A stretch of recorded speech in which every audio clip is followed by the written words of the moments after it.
गोरखपुर मठ का नया मठाधीश कौन? क्या यूपी को मिलेगा एक नया चेहरा? यूपी से दिल्ली कब पहुंचेंगे योगी बाबा? क्या संघ करेगा योगी का राज तिलक? योगी का यूपी टू दिल्ली का भविष्य देखिए सिर्फ धर्म ज्ञान पर। नमस्कार, धर्म ज्ञान के दर्शकों का स्वागत है। मैं हूं आपके साथ कविता राणा और मेरे साथ मौजूद हैं आचार्य राकेश चतुर्वेदी जी। सर, सबसे पहले तो आपका स्वागत। नमस्कार, हर हर महादेव। नमस्कार कविता जी, आपको भी सादर नमस्कार। 2024 के लोकसभा चुनाव में भाजपा ने संघ को दरकिनार क्या किया?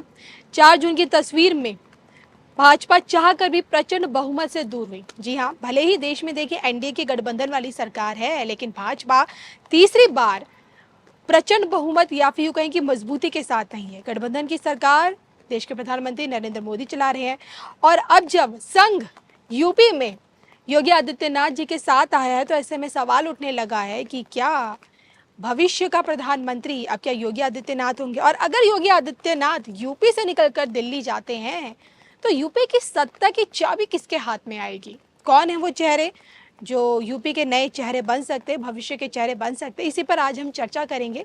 आचार्य राकेश चतुर्वेदी जी से जानने की कोशिश करेंगे। क्या लगता है संघ की कितनी बड़ी भूमिका अब हमें योगी आदित्यनाथ की आने वाली इस राजनीति में देखने को मिलने वाली है?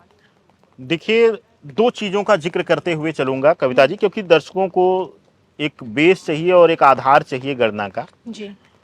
4 जून का आपने जिक्र किया। जी।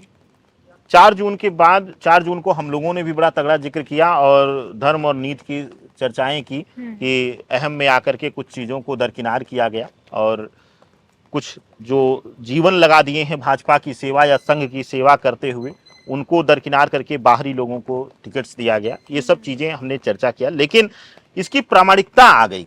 प्रामाणिकता कैसे आ गई? जब संघ प्रमुख ने एक बार फिर से बिना नाम लिए नरेंद्र मोदी और अमित शाह जी को धर्म और नीति की शिक्षा दे दी कि अहम का परित्याग करिए। आप सब तो मीडिया के जुड़े हुए, खूब खबरें भी आप लोगों ने चलाई थी। तो कुंडली की गणना मोहन भागवत ने उस पर एक तरीके से आरएसएस की स्टैंपिंग कर दी कि हाँ, यह अहम बस था, यानी कि आरएसएस को दरकिनार किया गया अहम में आकर के।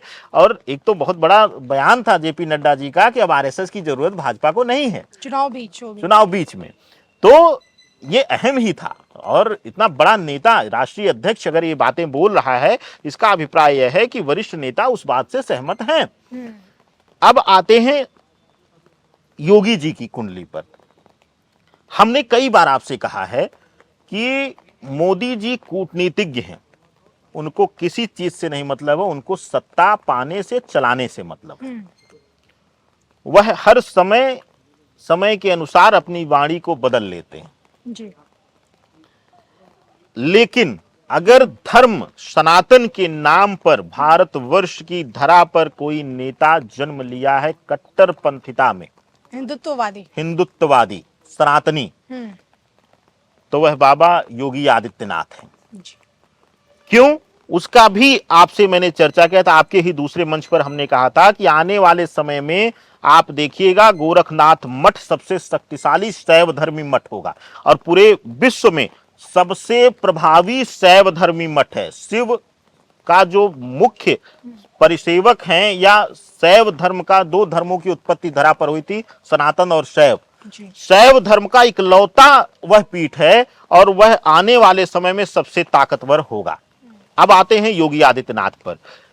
आपसे ही हमने कहा था कि कविता जी, अगर इस सरकार को प्रभाव वृद्धि करना है तो हमें लगता है कि 4 जून को ही मोदी जी की मैं श्रेष्ठता समझता कि अगर वो नमन करके कहते कि जिस अनुसार मैंने आप लोगों के लिए कार्य किया, आप लोगों ने उसको स्वीकार नहीं किया, सम्मान नहीं दिया, मैं परित्याग करता हूं और एक दूसरे हिंदू प्रधान नेता को मैं यह सर्वोच्च पद देता हूं या आह्वान करता हूं। मुझे लगता है कि आज भारतवर्ष का एक एक बच्चा नरेंद्र मोदी को देव समतुल्य पूजता और शायद मैं भी अगर कुंडली में कुछ कमी भी दिखती तो शायद वह कटाक्ष में उनके ऊपर नहीं कर पाता।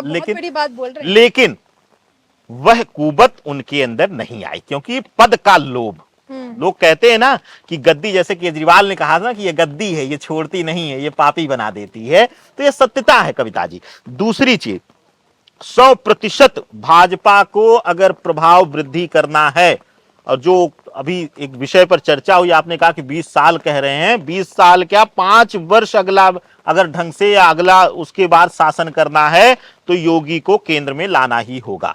समय आ गया, आ गया है समय। अब आते हैं उत्तर प्रदेश की। आपने बड़ा अच्छा उत्तम प्रश्न किया। मुझे लगता है इस समय सरकार के अंदर भी खलबली मची हुई है कि उत्तर प्रदेश का उत्तराधिकारी कौन। दो चेहरे सबकी नजर में आ रहे हैं, दाहिने बाएं हाथ के रूप में काम कर रहे हैं। एक आदरणीय ब्रजेश पाठक जी, दूसरा केशव प्रसाद मौर्य जी।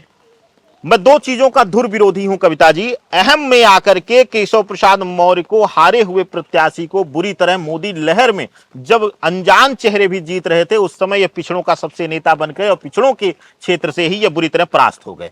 ऐसे में इनको सिंहासन दिया गया और मुझे लगता है कि ये यथोचित नहीं है। मुझे लगता है कि किसी ऐसे को लेना चाहिए जिसको लोगों ने स्वीकार किया हो। दूसरी चीज, ब्रजेश पाठक और केशव प्रसाद मौर्य दोनों का मेरे पास कुंडली नहीं है, लेकिन सामुद्रिक विज्ञान की जितनी मुझे ज्ञान है, उनकी भाव भंगिमा, चेहरे की मस्तक रेखा का जितना हमने अध्ययन किया है, आदरणीय ब्रजेश पाठक जी का जो ललाट है, जो मस्तक है, वह अद्भुत है, वह प्रभावी है। वह एकदम से, आप कभी ध्यान दीजिएगा कि उनका ललाट एकदम से आदरणीय योगी जी की तरह है, लगभग समतुल्य है जी। और आने वाले समय में हमें 99% उम्मीद है कि एक उत्तराधिकारी के रूप में एक सिंहासन पर जो विराजमान होने का जो प्रथम नाम आएगा वर्तमान नामों में, वह आदरणीय ब्रजेश पाठक जी का रहेगा। उसका दो कारण है। उनके ललाट पर शनि प्रधानता, ललाट पर शनि प्रधानता जब होती है तो वह जाति धर्म इत्यादि से हट करके वह सम्मिलित रूप से सबको एक समान समझकर निर्णय लेता है। ऐसे व्यक्तित्व का उनके अंदर प्रभाव मुझे दिखा है। और एक दो जो खबरें भी हमने उनको लेकर के सुनी हैं, वह बड़ी प्रभावित करती हैं और उनके मस्तक रेखा को प्रमाणित करती हैं। दूसरी बात, जो दूसरा अभी मेरे अनुसार, जो कुंडली के अनुसार जो मजबूत दावेदार है, वह है केशव प्रसाद मौर्य का नाम। लेकिन क्योंकि उन्हीं की पार्टी में, क्योंकि उनका स्वभाव एक अहम भावना को दर्शाता है, तो हमें लगता है कि उनकी ही पार्टी से उनके नाम के विरोध में स्वर उठना शुरू हो जाएंगे और उनके नाम को उनके ही लोग दबा देंगे। इस तरीके का हमें उनके ललाट से, उनके मस्तक रेखा से प्रभाव दिखता है। और 100% अगर योगी जी केंद्र में जाते हैं तो मुझे लगता है कि ब्रजेश पाठक का नाम सर्वोपरि होकर के उत्तर प्रदेश की सरकार के लिए आएगा। यह उनके ललाट से, उनके मस्तक रेखा से, उनके वाणी भाव से, यह तीनों के सम्मिलित अध्ययन से मैं अपने ज्योतिष में, ज्योतिष विद्या के माध्यम से प्रमाणित करके बोल रहा हूं कविता जी। बिल्कुल। और देखा जाए तो चुनाव रिजल्ट के तुरंत बाद ही संघ की 2 से 3 दिनों की जो बैठक है वो यूपी में शुरू हो गई और गोरखपुर में, और इसी को लेकर चर्चा भी होने लगी है कि भाई अब 27 का यूपी का चुनाव है तो उसमें योगी को पुनः जिताने के लिए संघ कितनी बड़ी भूमिका की देखने को मिलेगी। और सबसे बड़ी बात है कि अब क्या सच में, जैसे कि आचार्य राकेश चतुर्वेदी जी ने कहा कि समय आ चुका है दिल्ली तक योगी के जाने का। आपको क्या लगता है? कमेंट करके बताइएगा जरूर। नमस्कार।